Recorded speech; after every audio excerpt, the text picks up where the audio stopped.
What are conditions like in that Manhattan Correctional Center where he died? Fox Medical contributor Marc Siegel has answers to both those questions and more. Let's just start with this autopsy, Doctor. Is it unusual for the autopsy to be delayed, the results of it to be delayed as they have been? Yes, it is unusual, and it makes me wonder. Now, the medical examiner has reportedly said that the cause of death, as Trace just said, is hanging.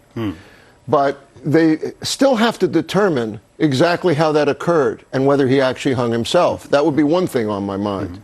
The other thing is, suicide is very, very common in prisons. It's actually the #1 cause of death in prisons. 1 out of 3 deaths in prisons are suicide. But this particular facility has only had 1 suicide over the past 40 years. Now, I've been there. The Metropolitan Correctional Center is full of squalor. It's full of vermin. It's a disgusting place. It is not a pretty place at all. But the other question that's come up is, where were the cameras? He was moved to special housing. Where was the observation? Why wasn't he being observed?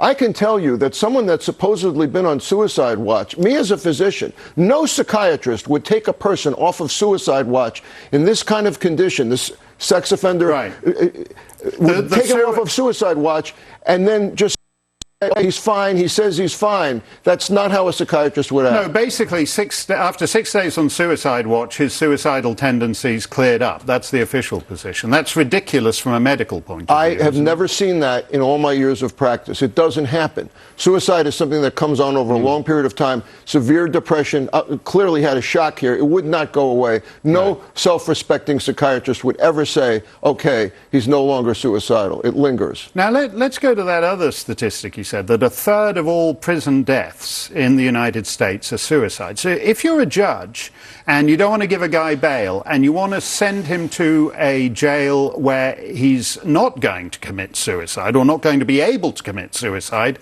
this place, this Manhattan Correctional Center, has statistically about the best record in the country. Which makes me wonder, because listen, Mark, you shouldn't have the kind of bed sheets that you can hang yourself with. You can have paper bed sheets. You shouldn't have anywhere that you can hang yourself from.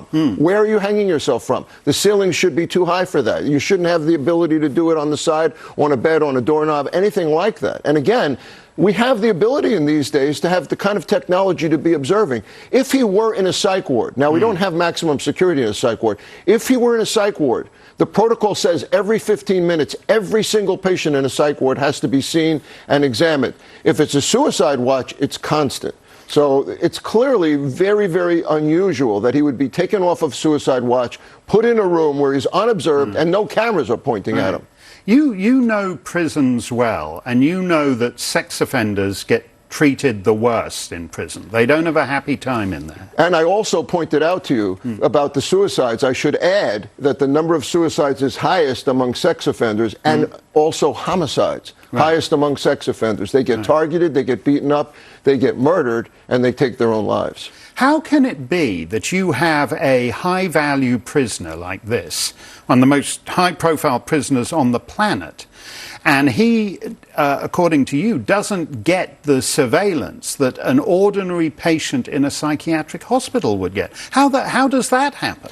I can't imagine that, because he could have been transferred to a psychiatric hospital or to a lockdown ward in a regular hospital. I think that's why the Attorney General is saying there are irregularities here. This is almost unbelievable that this occurred. Medically, it's inexcusable. Well, we've explored it from the medical perspective. Thank you, Doctor. We'll Thanks, explore Mark. it from the law enforcement perspective now with Jim Fitzgerald, who's a